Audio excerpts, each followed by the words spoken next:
ஒரு ஞானி கிட்ட ஒரு குரு கிட்ட ஒருத்தர் போறாரு. அப்பதான் ஃபர்ஸ்ட் பாக்குறாரு. போய் அவர்கிட்ட புலம்புறாரு. குரு, வாழ்க்கையை வெறுத்து போச்சுப்பா எனக்கு. எதுக்கு பார்க்க வந்தேன்னு குரு கேட்குற. வாழ்க்கை வெறுத்து போச்சு. ஏன்?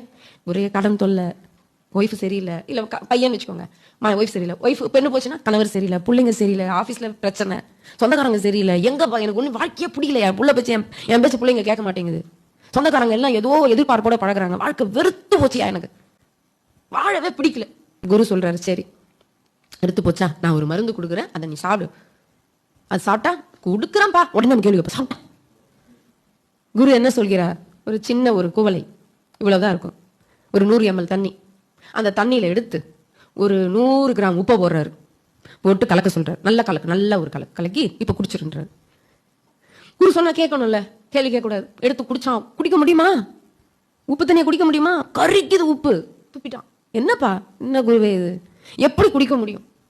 உப்பு கறிக்குதா, என்னால குடிக்க முடியலையா? குடிக்க முடியல. சரி பரவாயில்ல, வச்சிரு. சிறிது நேரம் கழித்து குரு என்ன பண்ணார்? சீடனை கூட்டு போறாரு. கூட்டு போய் அங்க அவருடைய ஆசிரமத்துக்கு பின்பக்கம் ஒரு அழகா ஒரு ஏரி இருக்கு, பார்க்கவே ரம்யமா இருக்கு. அதே 100 கிராம் உப்பை கையில் எடுத்துட்டு வந்தார். கொண்டு வந்து அந்த சீடன் கிட்ட கொடுத்தார். இப்ப அதை கொட்டுனார். கொண்டு போய் கொட்டிட்டான். கையை வச்சு இப்படி பண்ணுனாரு, கலக்கிட்டான். சரி, இப்ப அந்த தண்ணி எடுத்து குடினாரு. குடிச்சான். நல்லா குடிச்சான். தாகம் தீர குடிச்சான். ஏன்னா உப்பு தண்ணி குடிச்சிருக்கான்ல, தாகம் தீர நல்லா குடிச்சான். இப்ப குரு கேட்டாரு, ஏன்பா அப்ப குடிக்க முடியல, உப்பு கறிக்குதுன்னு சொன்னேன், இப்ப மட்டும் 100 கிராம் உப்பு இதுல கொட்டி இருக்கேன், இப்ப மட்டும் அள்ளி அள்ளி குடிக்கிறேன்னாரு. இப்படியே பார்த்தான் குருவை. அது குட்டியா சின்னதா இவ்வளோண்டு கூலையில இவ்வளவு தண்ணியை வச்சுட்டு அதுல எடுத்து இவ்வளவு உப்பு எடுத்து 100 கிராம் உப்பு எடுத்து கொட்டினா கறிக்காதா?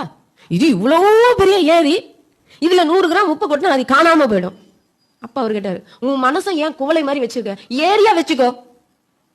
உன் மனதையும் நீ ஏன் குட்டி குவளையா வச்சிருக்க? எவ்வளவு வேணாலும் அதுல கலக்கலாமா, கொட்டலாமா?